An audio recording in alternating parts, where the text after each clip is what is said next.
তাহাজ্জুদের নামাজের পর বাংলায় দোয়া করা যাবে কিনা? দোয়া করা যাবে কিনা মানে দোয়ার জন্য আল্লাহর জমিনে যদি আপনি আমাকে প্রশ্ন করেন সবচেয়ে বেটার টাইম কোনটা দোয়ার জন্য, সবচেয়ে বেটার টাইম দোয়ার জন্য সবচেয়ে উপযুক্ত সময় হলো ভোর রাতের সময়টা, তাহাজ্জুদের সময়।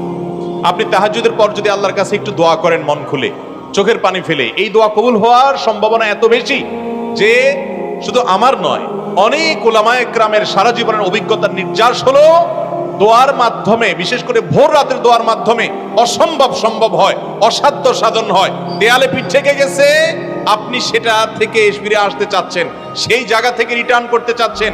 আল্লাহর শপথ করে বলছি, ভোর রাতের দোয়ার চাইতে, তাহাজ্জুদের ওয়াক্তের দোয়ার চাইতে কার্যকর কোন সময় আর দ্বিতীয়টি। এজন্য ভোর রাতে দোয়া করার অভ্যাস করবেন। রমজান মাস আসছে, আমি সবসময় বলি ভাইরে, সারা বছর পারেন না ডিউটির জন্য ভোর রাতে ঘুমায় থাকেন, বুঝতে পারি, কিন্তু রমজানে তো সাহরি খাওয়ার জন্য উঠেন। অতএব শুধু সাহরি খাওয়ার জন্য না উঠে, সাহরি খাওয়ার পাশাপাশি 10টা মিনিট টাইম নিবে।